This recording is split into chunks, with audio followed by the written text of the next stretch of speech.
اللہم صلی وسلم علی سید البشر والشفیع والمشفع فی المحشر الذی ختمت بہ النبیین وعلیت درجتہ فی علیین ووصفتہ فی کتابک المبین فقلت وانت اصدق الصادقین واحسن القائلین وما ارسلناک الا رحمتا للعالمین. اما بعد،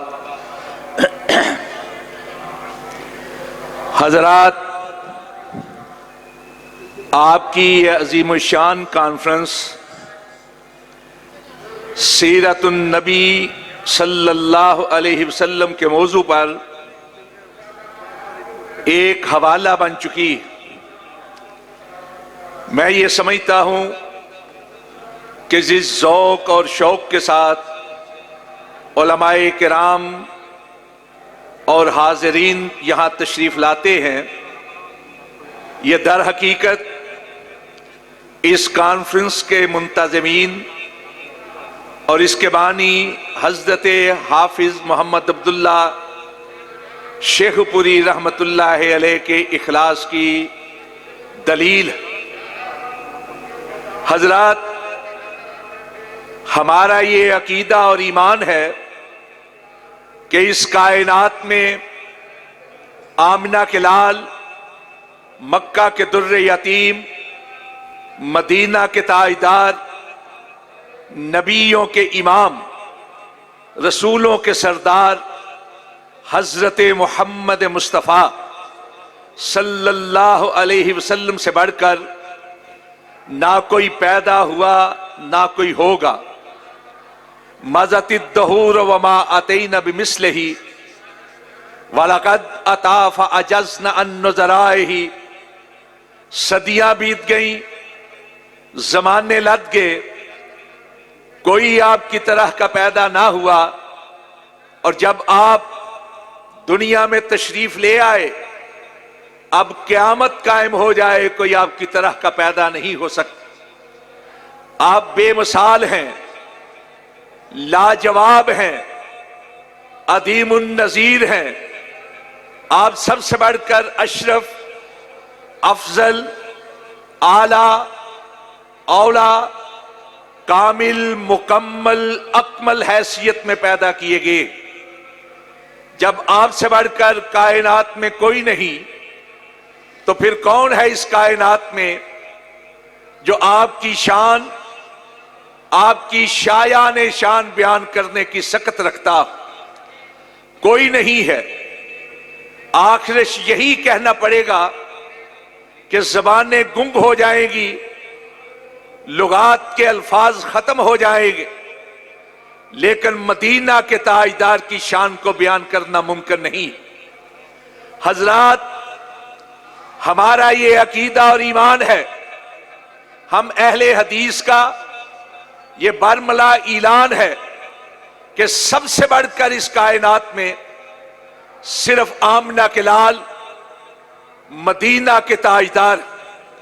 مسند دارمی کی کہ روایت ہے، خود پیارے رسول صلی اللہ علیہ وسلم نے ارشاد فرمایا کہ ایک روز میں وادی بطحا میں آرام کر رہا تھا، میری آنکھیں سو رہی تھی، میرا دل جاگ رہا تھا کہ ایسے میں آسمان سے دو فرشتے نازل ہوئے. ایک زمین پر آن ٹھہرا، ایک فضاؤں میں محو پرواز رہا. پھر ایک فرشتے نے دوسرے کو مخاطب کر کے کہا، آہوا ہوا، کیا یہ وہی ہے جن کی طرف ہم کو بھیجا گیا ہے؟ دوسرے نے کہا، ہاں ہاں، یہی تو ہے جن کی طرف ہمیں بھیجا گیا ہے. سونے نبی ارشاد فرماتے ہیں، پھر ایک ترازو قائم کیا گیا، ایک میزان، اس کے ایک پلڑے میں مجھ کو رکھا گیا، دوسرے پلڑے میں کام شخص کو. میرا پلڑا وزنی رہا. پھر 10 کو میرے ساتھ تولا گیا، میرا پلڑا تب بھی وزنی ٹھہرا، پھر 100 میرے ساتھ ترازو کیے گئے، میرا پلڑا تب بھی بوجھل رہا، پھر 1000 کو میرے ساتھ تولا گیا، اور 1000 والا پلڑا یکدم اوپر کی طرف اٹھا، اور اپنی بے وزنی کی وجہ سے ہلکورے لینے لگا، کأنما ينصرون علی من خفت المیزان، ایسے دکھائی دیتا تھا کہ 1000 والا پلڑا جو اپنی بے وزنی کی وجہ سے ہلکورے لے رہا ہے الٹ جائے گا، اور 1000 کے 1000 مجھ پر آن گریں گے۔ ایسے میں ایک فرشتے نے دوسرے سے کہا، اور حضرات یہی ہے مسلک اہل حدیث، جو ایک فرشتے نے دوسرے سے کہا، یہی ہے اہل حدیث کی دعوت، یہی ہے شان مصطفیٰ، یہی ہے مقام مصطفیٰ۔ جو ایک فرشتے نے دوسرے سے کہا کیا گن گن کے تول رہے ہو، لا وزنت الدنیا کلہا لرجہا، اگر ایک پلڑے میں ساری کائنات کے خوب روح، ساری کائنات کے خوش جمال، ساری کائنات کے صاحبان بدیع و کمال، ساری کائنات کے بڑے سے بڑے سونے بھی منمونے بھی، صفات کے حامل، اوصاف کے مالک، محامد جلیلہ والے، سارے کے سارے مدبر، مفکر، فقیہ، مجتہد، امام، صاحبان فکر و نظر، بلکہ لا وزنت الدنیا کلہا، ساری کائنات والے ایک پلڑے میں ہو، اور دوسرے پلڑے میں اکیلے آمنہ کے لال ہو، لا وزنت الدنیا کلہا لرجہا، رب کعبہ کی قسم ساری کائنات والے مل کر بھی اکیلے آمنہ کے لال کا مقابلہ نہیں کر سکتے۔ یہ ہے مسلک اہل حدیث، یہ ہے اہل حدیث کی دعوت، اور یہی ہے در حقیقت سونے مدینے والے کا مقام اور ان کی شان۔ ہم یہ سمجھتے ہیں کہ کائنات میں کوئی ایک فرد کیا، کوئی ایک طبقہ کیا، ساری کائنات والے مل کر بھی اکیلے آمنہ کے لال کا مقابلہ نہیں کر سکتے۔ ہمارے نزدیک اس کائنات میں صرف ایک ہی ہستی ہے جو واجب الاتباع ہے، جو واجب الاطاعت ہے، جس کی اتباع اور اطاعت واجب ہے، اس کے علاوہ کسی اور کی اطاعت واجب نہیں۔ اور ہم یہ سمجھتے ہیں کہ وہی ہے جس کی بات دین کی حیثیت رکھتی ہے، اس کے علاوہ کسی اور کی بات دین کی حیثیت نہیں رکھتی۔ اللہ رب العزت نے 1,24,000 نبی اور رسول مبعوث کیے۔ اپنے دور میں ہر نبی کائنات میں سب سے بہترین رہا ہے، خوبیوں کے لحاظ سے، بہتریوں کے لحاظ سے، صفات کے لحاظ سے، اپنے حسن صورت کے لحاظ سے، حسن سیرت کے لحاظ سے، ہر نبی اپنے دور کا سب سے بہترین رہا ہے۔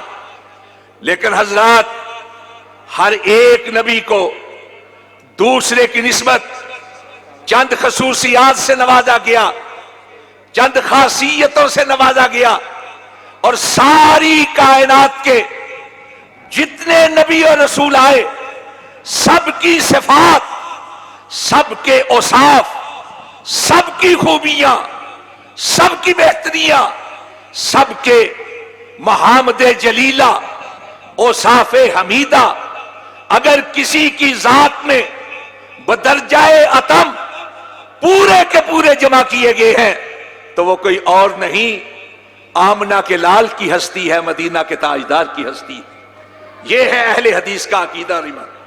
اور ہم یہ سمجھتے ہیں کہ آپ کے ہوتے ہوئے کسی نبی کی نبوت نہیں چل سکتی، کسی رسول کی رسالت نہیں چل سکتی۔ جس طرح مدینے والے کی ذات کے مقابل کسی کی ذات نہیں، اسی طرح مدینے والے کی بات کے مقابل کسی کی بات کو نہیں رکھا جا سکتا۔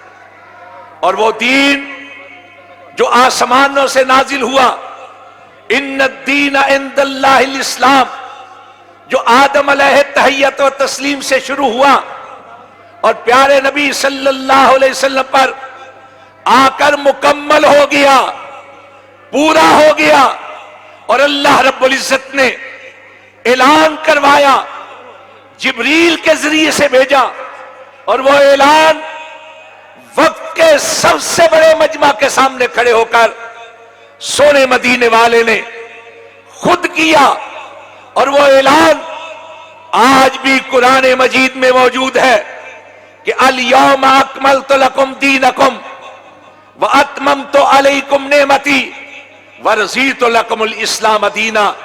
لوگو، جو دین ہے وہ محمد کریم صلی اللہ علیہ وسلم کی زندگی میں مکمل بھی ہو گیا، پورا بھی ہو گیا۔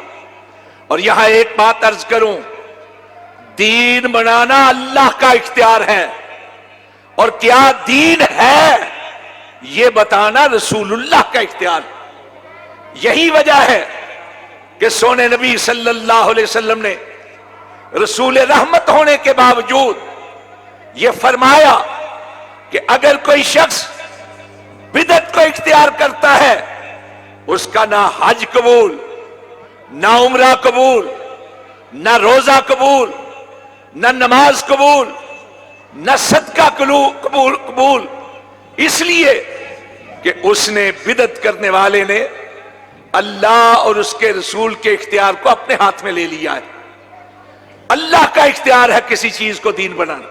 قرآن پاک میں ہے، ام لہم شرکاء شرعوا لہم من الدین ما لم یاذن بہ اللہ، کیا ان لوگوں نے اللہ کے شریک بنا لیے ہیں کہ اس چیز کو دین قرار دیتے ہیں جس کا حکم اللہ نے نہیں دیا۔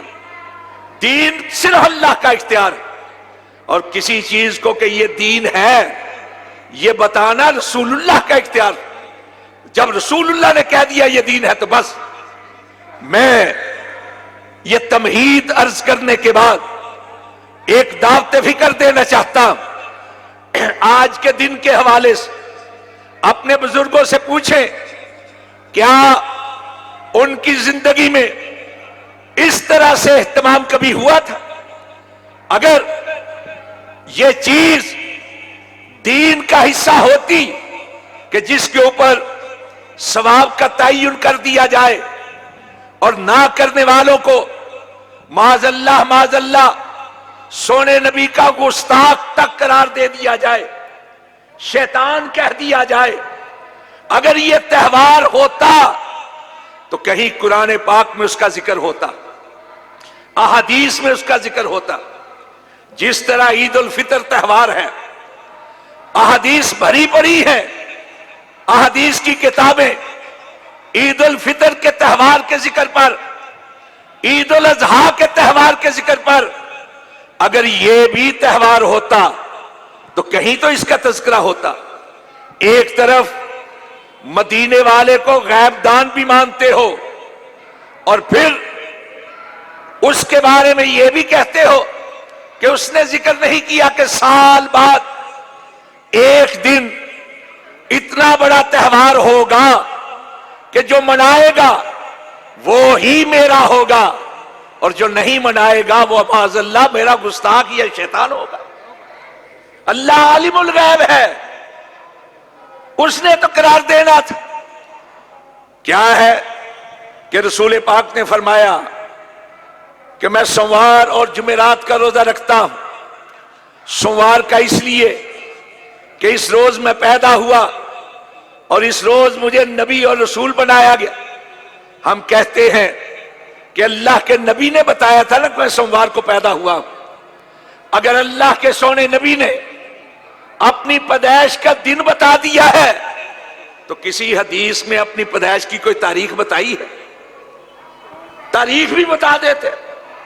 اگر اللہ کے نبی نے تاریخ بتائی ہوتی، جس طرح دن کے اندر کسی کو کوئی اختلاف نہیں کہ آپ سوموار کو پیدا ہوئے تھے، تاریخ کے بارے میں پھر اختلاف نہ ہوتا.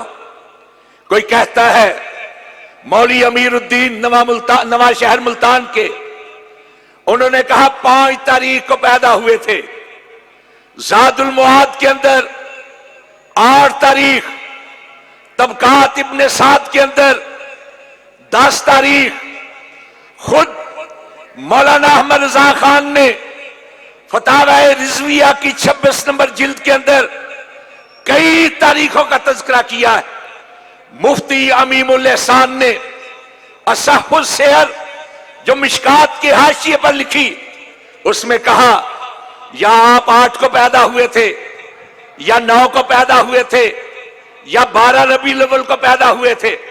حضرات، تاریخ ابن خلقان کے اندر ہے کہ 641 کے اندر سب سے پہلے جس نے مجلس منعقد کی پیدائش کے حوالے سے، وہ 1 سال 8 کو مناتا تھا، 1 سال 12 کو مناتا تھا. میں یہ کہتا ہوں کہ آپ 11ویں والے پیر حضرت شیخ عبد القادر جیلانی رحمت اللہ علیہ کی غنیت الطالبین اٹھائیے، جہاں ایام کی فضیلتوں کا تذکرہ ہے. انہوں نے تو ربیع الاول کی جگہ محرم کی 10 تاریخ کو پیارے رسول کی پیدائش قرار دی. لیکن پیدائش پر اختلاف ہے. اور دوسری طرف ہم دیکھتے ہیں امام ابن تیمیہ، امام ابن قیم، امام ابن کثیر، مولانا ابوالکلام آزاد، اکبر شاہ خان عجیب آبادی، معین الدین ندوی، مولانا شبلی نعمانی، سید سلیمان ندوی، قاضی سلمان منصور پوری، محمود پاشا فلکی، یہ سارے کے سارے کہتے ہیں کہ آپ 9 کو پیدا ہوئے. تاریخ ولادت پر اختلاف ہے، اس لیے کہ سونے نبی نے تاریخ نہیں بتائی. سونے نبی نے، لیکن وفات پر تو سب کا اتفاق ہے نا کہ آپ 12 کو فوت ہوئے تھے. کبھی اس اندازے میں سوچو کہ اہل حدیث سونے نبی کی وفات والے دن جشن کس طرح منا سکتے ہیں؟ اور پھر میں یہ عرض کرنا چاہتا ہوں، مناؤ، لیکن جس کا دن مناتے ہو اس کو بھی تو مناؤ. جس کا دن مناتے ہو اس کو بھی تو مناؤ، اس کے رب کو بھی مناؤ. کیا سونے نبی قیامت والے دن اس بات پہ مان جائیں گے کہ ہم جھنڈیاں لہراتے ہیں؟ کیا اس بات پہ مان جائیں گے کہ ہم کمکمے جلاتے ہیں؟ کیا اس بات پہ مان جائیں گے کہ ہم رنگ بکھیرتے ہیں؟ نہیں. وہ مانیں گے تو اس بات پہ مانیں گے کہ یہ میری شریعت پر عمل کیا کرتا تھا، یہ نماز ادا کیا کرتا تھا، یہ روزے رکھا کرتا تھا، یہ صاحب استطاعت ہو کر زکوٰۃ دیا کرتا تھا. میرے سونے نبی مانیں گے تو اس طرح مانیں گے کہ یہ میری تعلیمات پر عمل کرتا رہا، میرے احکامات پر عمل کرتا رہا، میرے فرامین پر عمل کرتا رہا، یہ لوگوں کی عزتوں کا خیال کرتا رہا، یہ اپنی وراثت کے حصے میں سے اپنی بہنوں کا حصہ دیتا رہا، اپنی بیٹیوں کا حصہ دیتا رہا، اپنی ماں کا حصہ دیتا رہا، اپنے بھائیوں کا حصہ دیتا رہا. یہ میرا حکم مان کر پورا تولا کرتا تھا، پورا ناپا کرتا تھا، پورا ماپا کرتا تھا. یہ جھوٹ نہیں بولتا تھا، جھوٹی گواہی نہیں دیتا تھا، یہ راستوں کو بلاک کر کے لوگوں کو تکلیف نہیں دیا کرتا تھا. رسول مانیں گے، اللہ مانیں گے تو اس کو مانیں گے جو قرآن پر عمل کرتا رہا، رسول اللہ کی حدیث پر عمل کرتا رہا. نعرہ تکبیر، شان مصطفیٰ، عظمت مصطفیٰ. ہمارا اسٹیج ایک سنجیدہ اسٹیج ہے.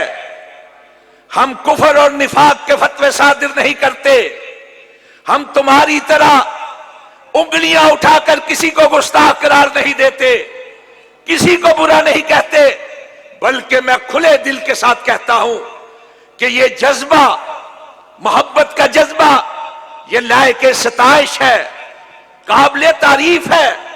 میں تعریف کرتا ہوں اس جذبے کی، لیکن میں یہ عرض کرنا چاہتا ہوں محبت کا جذبہ وہی لائق ستائش ہے، وہی مانے جانے کے قابل ہے جو سیرت نبوی کے دائرے کے اندر ہو، جو رسول اللہ کے احکامات کے دائرے کے اندر ہو، جو قرآن اور حدیث کے دائرے کے اندر ہو۔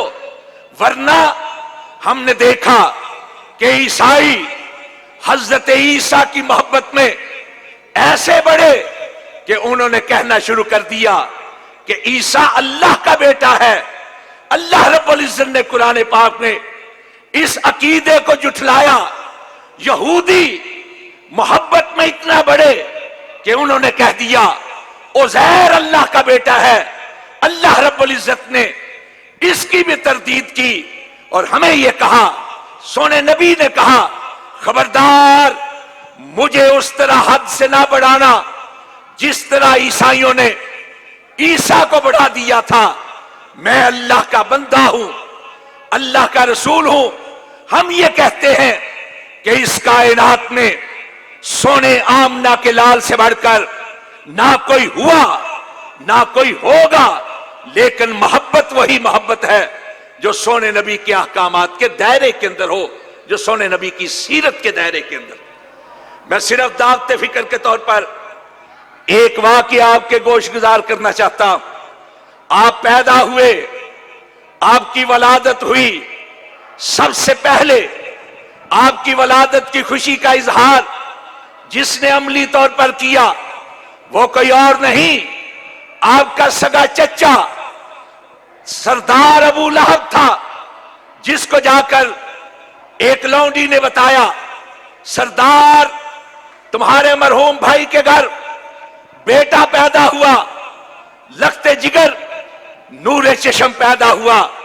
اس نے اس لونڈی کو انعام بھی دیا، آزاد بھی کیا، لیکن حضرات یہی چچا تھا، سگا چچا، سانجی دیوار کا ہمسایا، کہ جب اللہ کے نبی نے 40 سال کے بعد کوہ صفا پہ کھڑے ہو کر کہا میں نبی بنا دیا گیا ہوں، لوگوں توحید کو اختیار کرو، قولوا لا الہ الا اللہ، اللہ کے علاوہ کوئی معبود اور عبادت کے لائق نہیں، تو حضرات سب سے پہلے آپ کی بات کا انکار کرنے والا، آپ کی نبوت کا انکار کرنے والا، آپ کی رسالت کا انکار کرنے والا، آپ کی شریعت کا انکار کرنے والا، آپ کی تعلیمات کا انکار کرنے والا کوئی اور نہیں، یہی ابو لہب تھا۔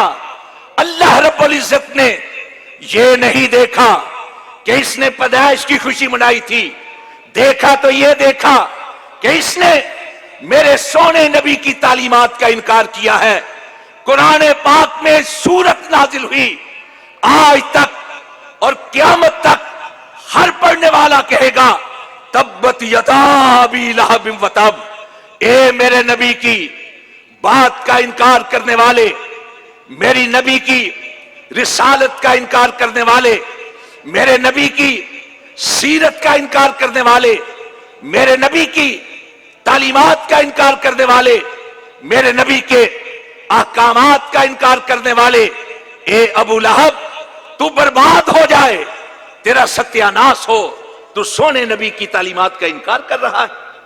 تو ماننا پڑے گا کہ اصل چیز اللہ کے نبی کے احکامات کو ماننا ہے، آپ کی سیرت کو ماننا ہے، آپ کے فرامین کو ماننا ہے، آپ کی تعلیمات کو ماننا ہے۔ اور اسی چیز کا حکم اللہ رب العزت نے سورہ نساء کی آیت نمبر 64 کے اندر بیان فرمایا وَمَا أَرْسَلْنَا مِن رَسُولٍ إِلَّا لِيُطَاعَ بِإِذْنِ اللَّهِ، ہم نے رسول اس لیے بھیجے تھے کہ ان کی اطاعت کی جائے، ان کی فرما برداری کی جائے۔ میں درد دل کے ساتھ عرض کرنا چاہتا ہوں، اے کاش ہم یہ کمکمے نہ جلائیں تو کوئی بات نہیں، اپنی زندگی کو سونے نبی کی تعلیمات کے ساتھ روشن کر لیں۔ اگر راستوں میں رنگ نہیں بکھیر پاتے تو کوئی بات نہیں، اپنی زندگی کو سونے نبی کی سیرت کے رنگ میں رنگ لیں۔ کاغذ کی جھنڈی نہ لگائیں تو کوئی بات نہیں، اللہ کے نبی کے دین کے جھنڈے کو اٹھائیں اور اس کو سر بلند کرنے کے لیے اپنی ساری محنتیں، ساری کوششیں صرف کر دیں۔ حضرات کامیاب ہی کامیاب ہیں۔ میں دعوت فکر دیتے ہوئے یہ عرض کرنا چاہتا ہوں، چلیں، آپ نے اپنے جذبے کا اظہار کیا، آج عہد کریں کہ ہم نے آج گلی و کوچہ کے اندر، بازاروں کے اندر، سڑکوں کے اوپر ایک اجتماع کیا، ہجوم کیا، بڑے بڑے اجتماعات کیے۔ آج میں آپ سے پوچھنا چاہتا ہوں، جتنے لوگ سڑکوں پر تھے ان میں سے کتنے لوگ تھے جو مسجدوں میں پہنچے تھے؟ آج جمعے کا دن تھا، سید الایام تھا، جمعہ فرض ہے، واجب ہے۔ کتنے لوگ تھے جنہوں نے مسجدوں میں جا کر جمعہ ادا کیا ہے؟ کتنے لوگ ہیں جو اپنے محلے کی یتیم بچیوں کے جہیز کے لیے، ان کے شادی کے لیے سامان فراہم کرنے کا عہد کرتے؟ کتنے لوگ ہیں جو اپنی گلیوں کی عورتوں کے احترام اور تقدس کا ذہن رکھتے ہیں؟ کتنے لوگ ہیں جو لوگوں کے احترام کے لیے بچھ بچھ جاتے ہیں؟ حضرات، سونے نبی کی محبت پورے سال کے ہر دن، ہر رات کے ایک ایک سیکنڈ کو مانتی ہے۔